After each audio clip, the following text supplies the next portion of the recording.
My colleague's greed made me lose everything. He left me behind, says homeless man. Robert Martinez had built his entire life around trust, loyalty, and the belief that hard work would always be rewarded. For 12 years, he had worked as a financial advisor at Henderson and Associates, a prestigious investment firm in downtown Seattle. He had arrived early, stayed late, and believed wholeheartedly in the partnership he had formed with his closest colleague, David Chun. But as Robert sat on a wet park bench, 3 years after losing everything, he was ready to tell the story of how his colleague's greed had destroyed not just his career, but his entire existence. David and I were more than colleagues, Robert began, his voice carrying the weight of profound betrayal. We were partners, friends, almost like brothers. We started at the firm the same week. We supported each other through the tough times. We celebrated each other's successes. I trusted him with my life, my career, my future. And he used that trust to steal everything from me. Robert's story was one of misplaced faith and calculated deception. He and David had developed a joint investment strategy that had made them both highly successful within the firm. They had shared clients, shared commissions, and shared what Robert believed was a mutual commitment to ethical business practices. But behind the facade of partnership, David had been orchestrating an elaborate scheme that would leave Robert destroyed while elevating himself to unprecedented heights. We called ourselves the dynamic duo, Robert said with bitter irony. We had this understanding that we were stronger together than apart. We pooled our resources, our expertise, our client relationships. I thought we were building something permanent, something that would benefit both of us for decades to come. I never imagined that David was planning to cut me out entirely. The betrayal had begun subtly, so gradually that Robert didn't recognize it until it was too late. David had started making independent client contacts, pursuing leads without informing Robert, and gradually shifting their shared accounts into his individual control.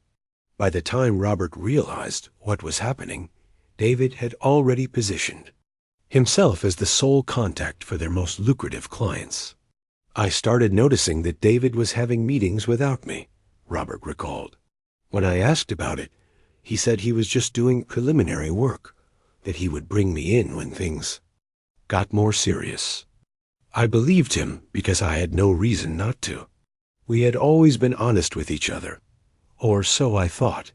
Robert's trust would prove to be his downfall, and David's greed would lead to a betrayal so complete that it would cost Robert not just his job, but his home, his family, and his entire future. The man who had once been his closest ally was about to become the architect of his destruction. The scheme that David had been constructing was far more sophisticated than Robert could have imagined. Over the course of 2 years, David had systematically redirected client relationships, manipulated commission structures, and positioned himself as the primary contact for their most valuable accounts. But the true depth of his deception became apparent when he began actively sabotaging Robert's independent work. I had been building a relationship with the Morrison family, Robert explained, his hands clenched with remembered anger. They were worth about $15 million in assets, and they had expressed interest in our investment strategy. I spent months working with them, building trust, developing a customized portfolio approach. Then suddenly, they called and said they were working with David instead. Robert had initially assumed there had been some miscommunication, but when he approached David about the Morrison account, his partner's response was cold and calculating. David claimed that the Morrisons had specifically requested to work with him exclusively, and that Robert's involvement was no longer needed. I knew something was wrong, Robert said. The Morrisons had never expressed any dissatisfaction with me. In fact, they had specifically complimented my work. But when I tried to contact them directly, they wouldn't take my calls. David had poisoned them against me somehow. The pattern repeated itself with other clients. One by one, The accounts that Robert had spent years developing were transferred to David's exclusive control. Each time, David had a plausible explanation. The clients preferred working with a single advisor. They were concerned about communication confusion. They wanted to consolidate their accounts. Robert's protests were dismissed as paranoia. David was brilliant at manipulation, Robert admitted. He knew exactly how to make me doubt myself, how to make his actions seem reasonable. He would say things like, "Maybe they're just more comfortable with my communication style," or "Perhaps you should focus on developing new clients while I handle these existing relationships." He made me feel like I was being unreasonable for questioning him. The psychological manipulation was as devastating as the financial theft. David had weaponized their friendship, using Robert's trust against him. He would alternate between reassurance and subtle undermining, keeping Robert off balance and uncertain about his own perceptions. He would take me out for drinks and tell me how much he valued our partnership, Robert said. He would talk about our future plans, about how we were going to build something amazing together. Then the next day, he would make decisions without consulting me, or I would discover that another client had been moved to his exclusive management. The firm's management, unaware of the internal dynamics between the two partners, saw only the results. David's numbers were consistently strong, while Robert's were declining. This perception would prove crucial when David made his final devastating move.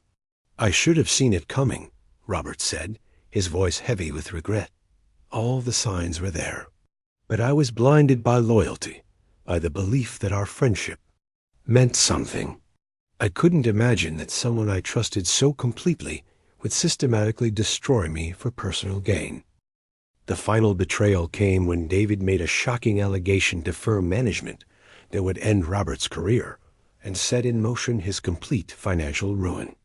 David claimed that Robert had been engaging in unauthorized trading using client funds for high-risk investments without proper disclosure. The accusation was carefully crafted to be both damaging and difficult to disprove. "I was called into a meeting with Mr. Henderson himself," Robert said, his voice trembling with the memory. David was there, looking solemn and concerned. He told them that he had discovered irregularities in some of the accounts we had managed together, and that he believed I had been making unauthorized trades. The evidence David presented was sophisticated and convincing.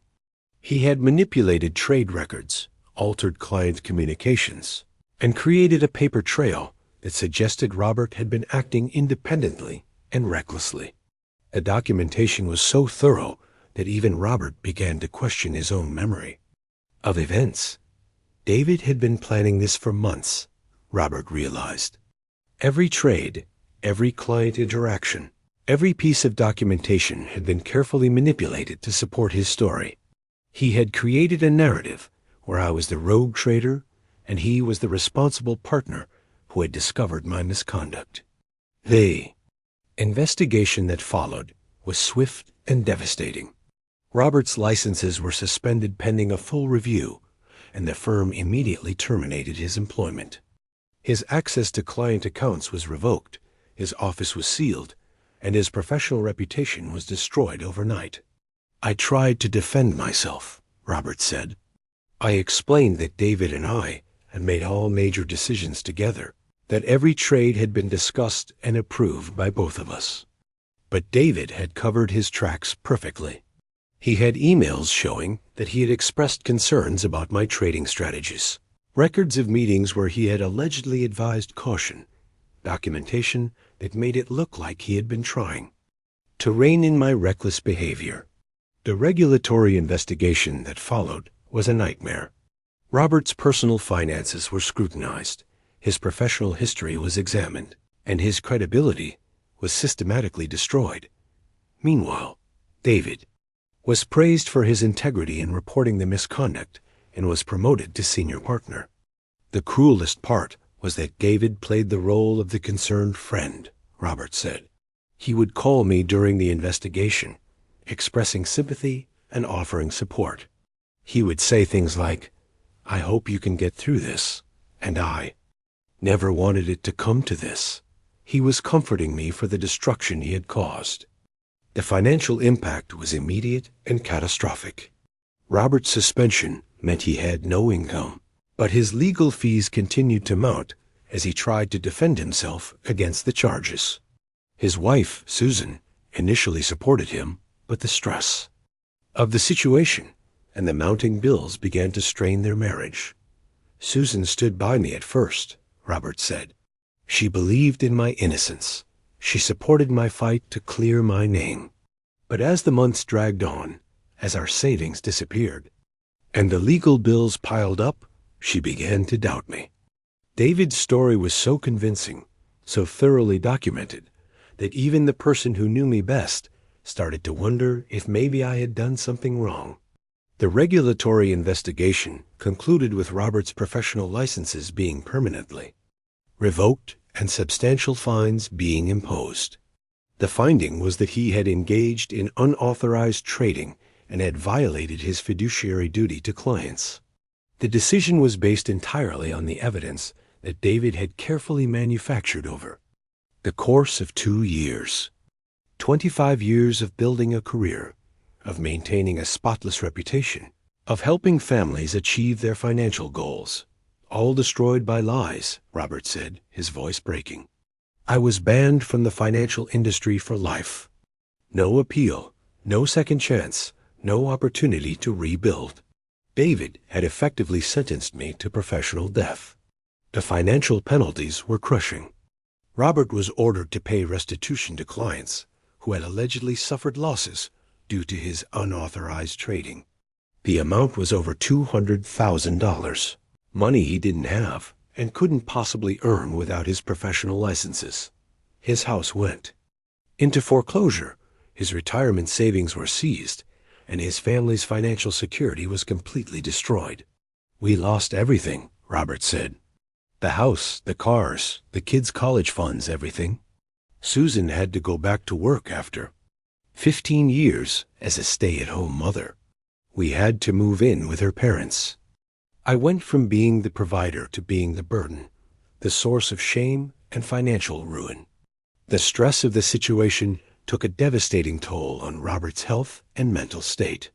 He developed severe depression, anxiety, and began struggling with alcohol as a way to cope with the overwhelming sense of betrayal and loss.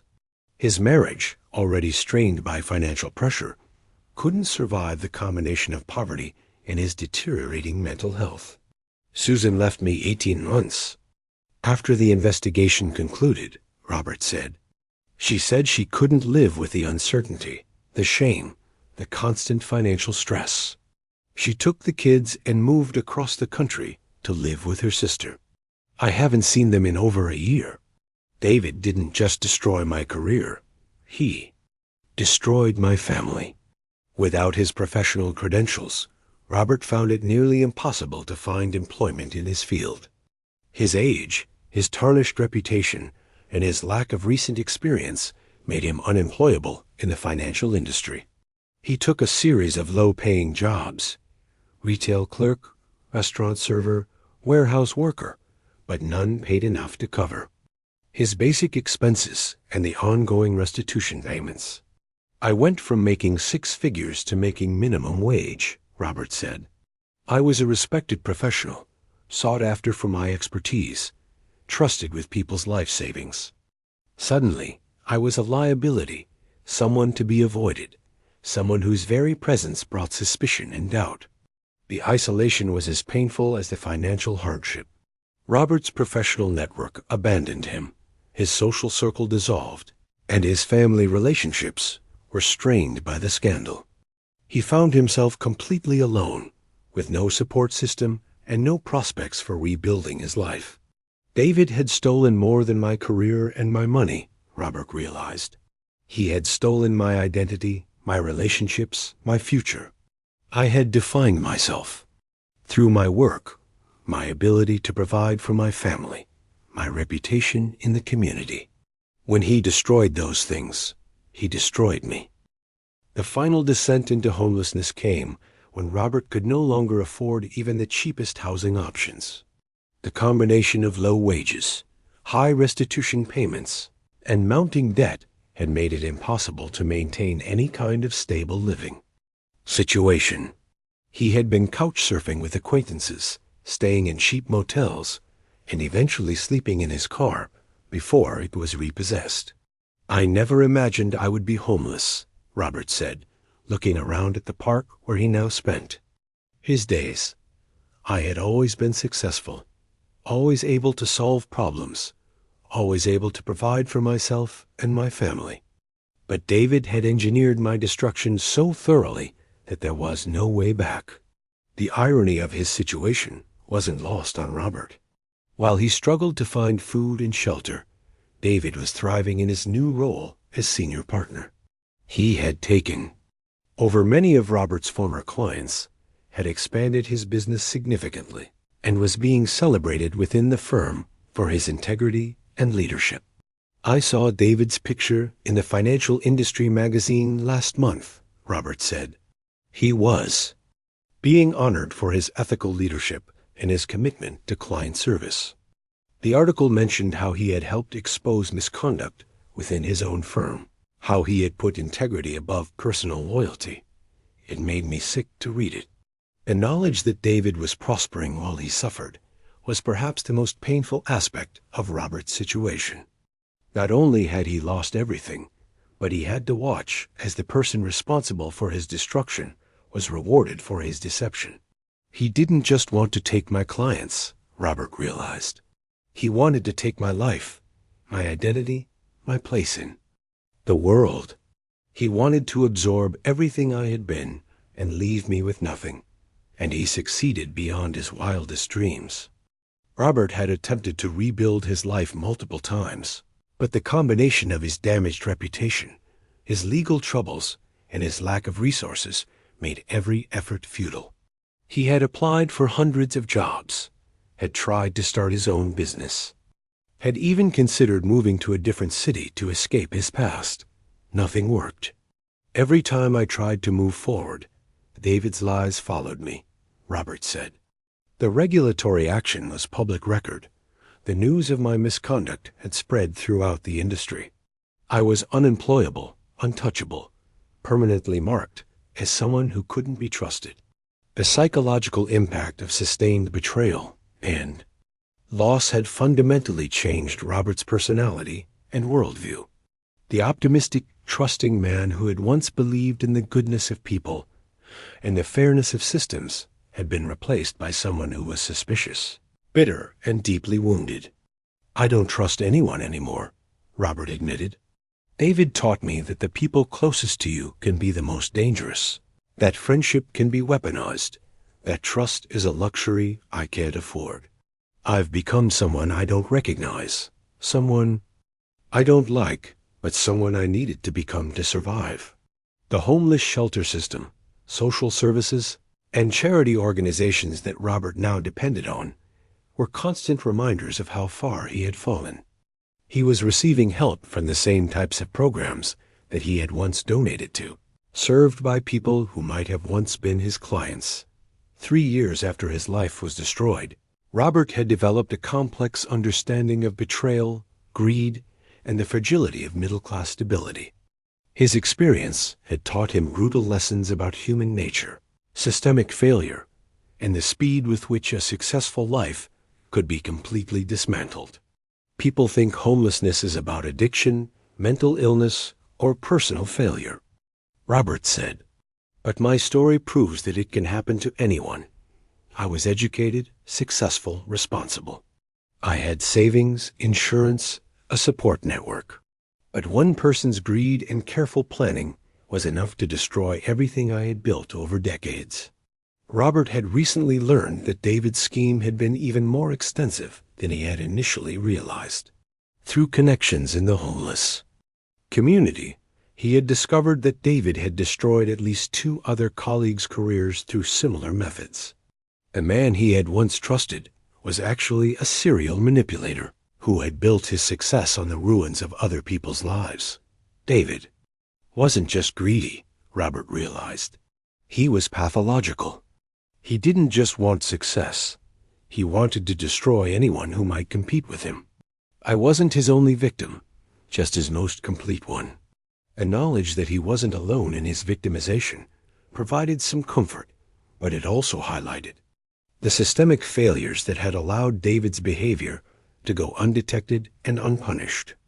The regulatory system, the firm's oversight, and the professional ethics codes had all failed to protect honest professionals from predatory colleagues. The system is designed to protect firms and clients, not individual advisors, Robert said. When someone like David makes accusations, the assumption is that he's acting in good faith. There's no protection for people who are falsely accused, no process for investigating the accusers. The system can be gamed by anyone smart enough and ruthless enough to manipulate it. Robert had begun writing about his experience, documenting the methods David had used and the systemic failures that had enabled his success. He hoped that his story might help other professionals recognize similar patterns and protect themselves from predatory colleagues. I can't get my life back, Robert said. My career is over, my family is gone, my reputation is destroyed. But maybe I can prevent this from happening to someone else. Maybe I can expose the methods that people like David used to destroy their colleagues. The writing project had given Robert a sense of purpose and had helped him process the trauma of his experiences. He had also begun volunteering with organizations that helped white-collar professionals who had fallen through the cracks of the social safety net. There are more people like me than you might think, Robert said. Professionals who lost everything through no fault of their own, who don't fit the traditional image of homelessness. We need different kinds of support, different approaches to rebuilding our lives. Robert's ultimate message was about the importance of vigilance and the danger of misplaced trust. He had learned that success could make people vulnerable to exploitation, that professional relationships could be weaponized, and that the systems designed to protect integrity could be manipulated by those who understood them well enough. I don't want people to become cynical like I have, Robert concluded, but I want them to be aware that colleagues can be competitors, that trust should be earned gradually, and that documentation matters. I want them to understand that greed can make people do unthinkable things to the people who trust them most. Robert's story serves as a cautionary tale about the vulnerability of professional relationships and the devastating impact that betrayal can have on someone's entire life. His experience demonstrates that homelessness can result from systematic destruction rather than personal failure, and that the safety nets that protect most people can be undermined by those who understand how to manipulate them. David left me behind, Robert said, but he also left me with a mission. I'm going to make sure that people understand how this happened, how it can be prevented, and how someone can rebuild from complete destruction. My life may be over, but my story might save someone else's. If this story opened your eyes to the vulnerability of professional relationships and the importance of protecting yourself from potentially predatory colleagues, then please subscribe to our channel. We share stories like this every week, real accounts of betrayal, resilience, and the complex factors that can lead to homelessness. Hit that subscribe button and join a community that believes in the importance of awareness, vigilance, and supporting those who have been victimized by the greed of others.